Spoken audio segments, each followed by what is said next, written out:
माँ पार्वती को किसने दिया था गर्भवती न होने का श्राप? भगवान शिव और माता पार्वती की संतान गणेश जी, कार्तिकेय और अशोक सुंदरी की बहुत सी कथाएं प्रचलित हैं।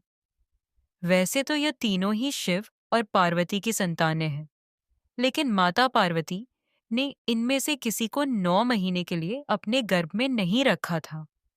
शिव पुराण के अनुसार माता पार्वती एक श्राप के कारण गर्भवती होने का सुख प्राप्त नहीं कर पाई थी, लेकिन गर्भवती न होने के बाद भी वह संसार में गणेश जी, कार्तिकेय और अशोक सुंदरी की माता कहलाई।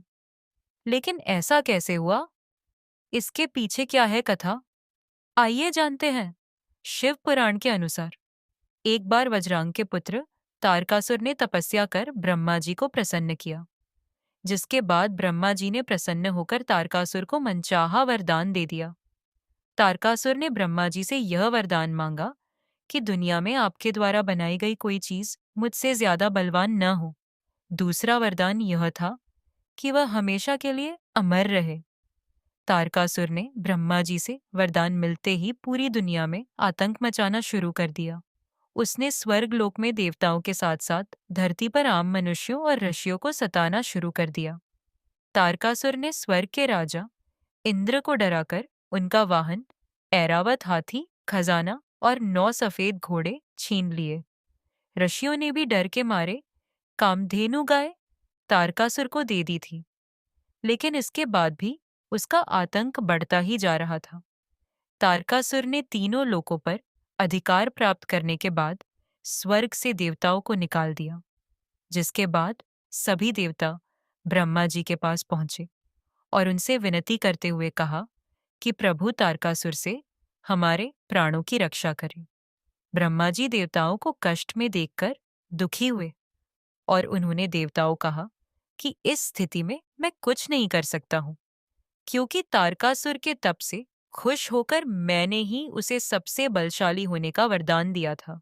ब्रह्मा जी ने देवताओं को दुखी देखकर उन्हें उपाय बताया कि तारकासुर का विनाश सिर्फ भगवान शिव की संतान द्वारा ही होगा। यह सुनकर सभी देवता हैरान हो गए, क्योंकि माता सती ने तो अपना शरीर योगाग्नि में नष्ट कर दिया था, तो यह कैसे हो पाएगा? तब ब्रह्मा जी ने कहा कि सती दोबारा पार्वती के रूप में जन्म लेंगी, जिसके बाद उनका विवाह भगवान शिव के साथ होगा। उसके बाद शिव पार्वती की होने वाली संतान द्वारा ही तारकासुर का वध होगा। महादेव के हमेशा ही तपस्या में लीन रहने के कारण माता पार्वती ने ब्रह्मा जी से सहायता मांगी। माता पार्वती अपने दिल और आत्मा से शिव के प्रति समर्पित थीं, इसलिए सभी देवी देवताओं ने शिव का दिल जीतने में उनकी मदद करने का फैसला किया। भगवान शिव और माता पार्वती के विवाह के बाद देवताओं ने कामदेव को माता पार्वती की सहायता के लिए भेजा, ताकि वह भगवान शिव की तपस्या भंग कर उन्हें काम के प्रति मोहित कर सके, ताकि शिव पार्वती की संतान द्वारा उनका उद्धार हो सके। देवताओं ने कामदेव को भगवान शिव की तपस्या को भंग करने के लिए भेजा। तब कामदेव अपनी पत्नी रति के साथ कैलाश पहुंचे, जिसके बाद कामदेव ने भगवान शिव की तपस्या को भंग कर दिया। तपस्या भंग होने से भगवान शिव क्रोध में आ गए और कामदेव को वहीं पर भस्म कर दिया। कथा के अनुसार कामदेव की पत्नी रति अपने पति को भस्म होकर मरा हुआ देख दुख हो गई, जिसके बाद देवी रति ने माता पार्वती थी से कहा कि मेरे पति कामदेव सिर्फ आपकी तपस्या का मान रखने के लिए आए थे। तुम्हारी वजह से मैंने न सिर्फ अपने पति को खो दिया, बल्कि मां बनने का सुख भी खो दिया है। उसके बाद देवी रति ने अपने पति की राख को हाथों में लेकर माता पार्वती को श्राप दिया कि जिस तरह मां बनने का सुख मैंने खोया है, उसी तरह मैं पार्वती को श्राप देती हूँ कि वह कभी भी अपने गर्भ से किसी संतान को जन्म नहीं दे पाएंगी। शिव पुराण के अनुसार बाद में जब शिवजी का क्रोध शांत हुआ एवं समस्त देवताओं ने तारकासुर को मिले वरदान के बारे में अवगत कराया, तो कामदेव की पत्नी रति ने शिवजी से कामदेव को जीवित करने का निवेदन किया, जिसके बाद भगवान शिव ने कामदेव को दोबारा जीवित कर दिया था।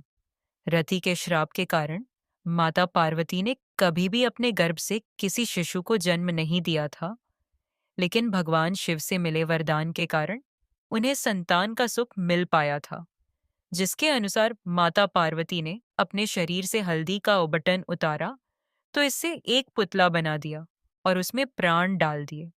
इस तरह भगवान गणेश की उत्पत्ति हुई। पार्वती ने अपने अकेलेपन को दूर करने हेतु उस वृक्ष से यह वर मांगा कि उन्हें एक कन्या प्राप्त हो। तब कल्प वृक्ष द्वारा अशोक सुंदरी का जन्म हुआ। इसी प्रकार तारकासुर का वध करने के लिए कार्तिकेय जी की उत्पत्ति हुई और माता पार्वती को संतान सुख प्राप्त हुआ।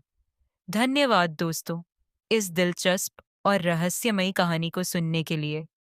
माँ पार्वती के जीवन से जुड़ी ऐसी कहानियां हमें सिखाती हैं कि हर मुश्किल घड़ी में धैर्य और विश्वास हमारे सबसे बड़े साथी होते हैं। अगर आपको यह कहानी पसंद आई हो तो इसे अपने दोस्तों और परिवार के साथ जरूर शेयर करें। हमारे चैनल को सब्सक्राइब करना न भूलें और घंटी के निशान को दबाएं ताकि आपको हमारे हर नए वीडियो की जानकारी सबसे पहले मिले।